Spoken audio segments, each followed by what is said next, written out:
El presidente Daniel Noboa convocó al país otra vez a las urnas para decidir sobre 4 reformas a la Constitución.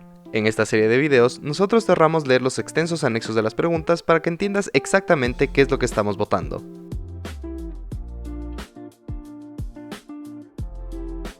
Esta pregunta propone modificar la forma en la que se integra la Asamblea Nacional, reduciendo significativamente el número de asambleístas. El texto enviado por el presidente dice: ¿Está usted de acuerdo con reducir el número de asambleístas y que se los elija de acuerdo con los siguientes criterios? 10 asambleístas nacionales, un asambleísta elegido por cada provincia y un asambleísta provincial adicional por cada 400.000 habitantes de acuerdo al último censo nacional. De esta manera, y de acuerdo con lo que dice el anexo de la pregunta, se estaría modificando el artículo 118 de la Constitución. Actualmente, la Carta Magna dispone que la Asamblea se compone de 15 asambleístas nacionales, 2 por cada provincia, más 1 adicional por cada 200.000 habitantes o fracción superior a 150.000. Además, se asignan representantes por regiones, distritos metropolitanos y el exterior. Aplicando los cambios propuestos, el artículo se vería así, manteniendo la representación de regiones, distritos y el exterior. Aplicando esta nueva distribución, el número de asambleístas por provincia queda así. Guayas perdería el mayor número, 13 asambleístas, y Santa Elena la mayor proporción, perdiendo 3 de 4 asambleístas que tiene actualmente. De esta manera, la asamblea se reduciría de 151 miembros a 73, es decir, menos de la mitad. En los considerandos, el gobierno argumenta que la fórmula actual ha creado una distorsión en la representatividad. Según el documento, el voto de un ecuatoriano puede valer más en una provincia que en otra, lo que vulneraría el principio de igualdad del voto. ¿Qué quiere decir esto? La cantidad de votos que se necesitan para ser electo asambleísta varía entre provincias. En las provincias donde se necesitan menos votos, cada voto individual tiene más peso, porque aporta más a que un candidato logre un puesto. Según nuestros cálculos, actualmente convertirse en asambleísta en Guayas, la provincia más poblada, requiere alrededor de 183.000 votos, mientras que en la más pequeña, Galápagos, basta con unos 14.000. Eso significa que para ser asambleísta en Guayas se requieren 13 veces más votos que en Galápagos. Pero si aplicamos la fórmula propuesta por el gobierno, el panorama no mejora. Para ser asambleísta en Guayas se necesitarían casi 400.000 votos, mientras que en Galápagos subiría apenas 28.500. El resultado es que para ser asambleísta en Guayas se necesitarían 14 veces más votos que en Galápagos. En otras palabras, la desigualdad citada por el gobierno aumentaría levemente. Esta no sería la primera vez que el gobierno modifica las reglas electorales.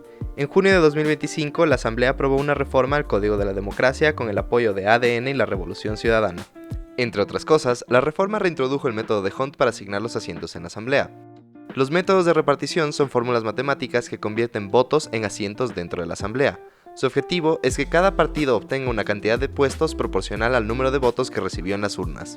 Sin embargo, no todos los métodos lo hacen de la misma manera. Algunos, como de Hont, tienden a favorecer a los partidos más grandes, mientras que otros, como Webster, suelen dar más oportunidades a partidos medianos o pequeños. Si quieres entenderlos mejor, te recomendamos los videos de YMAP sobre los métodos de repartición.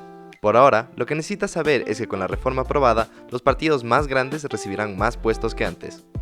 Para entender el impacto, simulamos los resultados de las últimas 3 elecciones legislativas aplicando el cambio al método de Hont y la reducción de asambleístas. Para comparar los resultados, medimos el error de representación, que es la diferencia entre el porcentaje de votos que obtiene un partido y el porcentaje de puestos que finalmente recibe. En las elecciones de 2021, la Asamblea tuvo un error de representación del 33%. Si se hubiera aplicado el método de Hont, UNES y Pachacutic hubieran sido los únicos partidos que hubieran ganado más escaños, mientras que el resto de partidos hubieran perdido representación. Aquí el error subiría a 51%.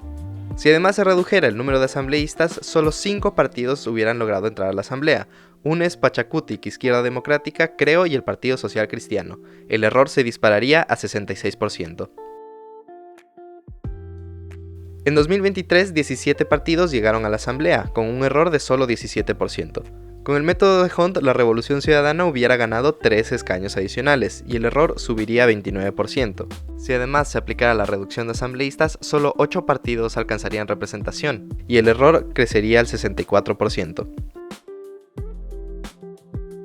En las elecciones de febrero de este año, una de las menos diversas en cuanto a representación de partidos, 9 organizaciones políticas consiguieron representación, con un error de 29%. Aplicando el método de Hont, el único partido que se beneficia es ADN, que gana 8 escaños adicionales, mientras que 3 partidos pierden su representación y el error incrementa a 34%. En una asamblea de 73 escaños, únicamente la Revolución Ciudadana, Pachacutic y ADN obtendrían representación, con un error del 36%. Cabe aclarar que el bajo error observado en estas elecciones se debe a la inusual concentración de votos en los partidos grandes. Como puede verse, solo el retorno al método de Hunt ya tiene un impacto considerable en la representación. Combinado con una reducción del número de asambleístas, el efecto sería aún mayor.